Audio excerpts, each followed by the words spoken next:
The government are back. Hello, our non-viral overlords. Was it we you were looking for? Did you feel useless without making up laws that benefit yourselves? Did you lose the will to live because you weren't bossing people about? Well, we've got an exclusive report on the week without government and what those in charge have been up to. First of all, we have exclusive video footage of the Prime Minister standing outside of his residence with a podium in front of him, addressing anyone who will listen. I see the unwashed masses before me, and I see you need a new leader.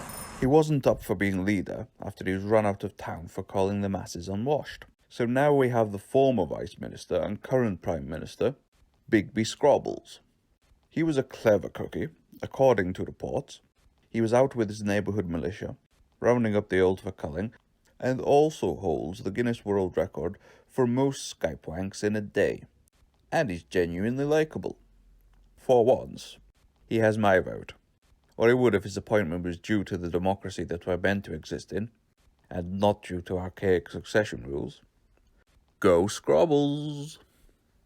Lastly, we followed the Treasury Minister down an alleyway, and a reporter reportedly had graphic man-on-man sex for an hour.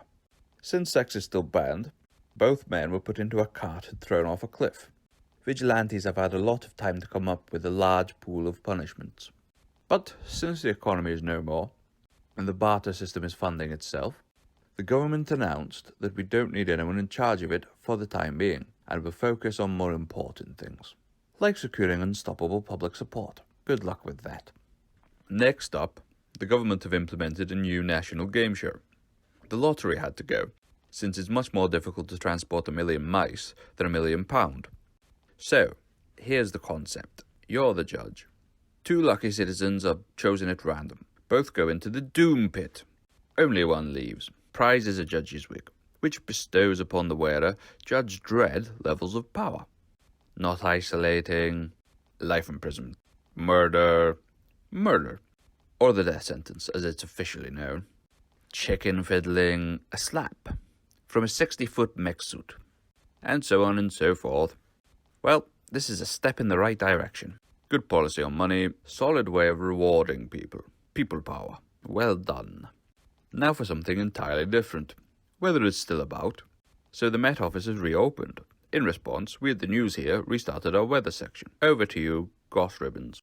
Now I see you have some very ribbons on this. From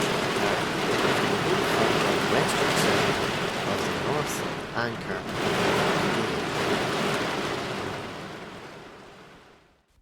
There we have it. Proof that the wind tunnel idea works. I didn't have a clue what he was saying. Got milk? Then let us harvest it. On farm. We'll let the cows name it. And we can't find our cows. We isolated for a week and now they're gone. So we need volunteers. Got milk? Spray it my way. At the only dairy farm in town.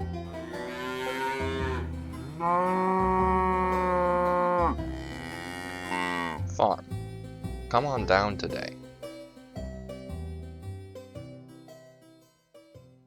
You just found out? Pete. Yeah, Albanian. Probably Pete. on the way there as we speak.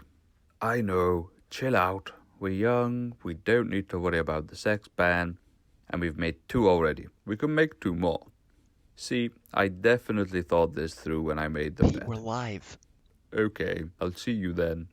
Love you too. Bye. Pete, we're live. Next up is a returning guest, Sting. We are massively excited to announce that he will be reporting on certain big topics in our newly evolving society. Take it away, sir. This is Sting's Things. Greetings to the general people. Hello, general people and that. Have you ever heard of Babe Station? Well, I never had until I hit the wrong button on my remote when I was 10. Well, it turns out that these days, with no sex in that people are loving watching 1, 2, or even 3 humans fondling themselves. But me, I prefer it when they get each other's tits all soapy and that. No, Mum, I'm not on the phone to the dirty lasses again. Anyway, people are loving it so much that stocks have gone way up, meaning Babe Station has bought land become a principality and wants to join the table of law discussion. Plucky babe station. You lovely filthmonger, you. But I, for one, refuse to accept them as my lawmakers until they start showing their minge as well as their nipples. I also managed to infiltrate a child black market, if you'd like to hear about that, pet. Please. Go right ahead. Reed, don't take the fucking piss. So it turns out my son knows this kid Benji, who was trying to get him to sell toys for him, and my son told him to fuck off, because he's got principles in that. Well, I decided there was only one way to sort this nonsense out, and that's to mic up my son and send him in, undercover, like you see in the movies and that. So after he apologised for telling Benji to get a fuck, he got into the game. Turns out, as kids tend to do, they'd copied us grown-up folk and created a market more efficient, more prosperous than any black or worldwide market you've ever seen. Take that, criminals. Toys, trading cards, food, anything of value to someone is traded somewhere. But now my son says he's hooked on the life, and he keeps telling me to fuck off. But what can I do? He's paid off the mortgage, and now he's threatening to kick me out. So I better get back to me grovelling. We'll see you later, pal. Thank you, Mr. Sting. Very informative, as always.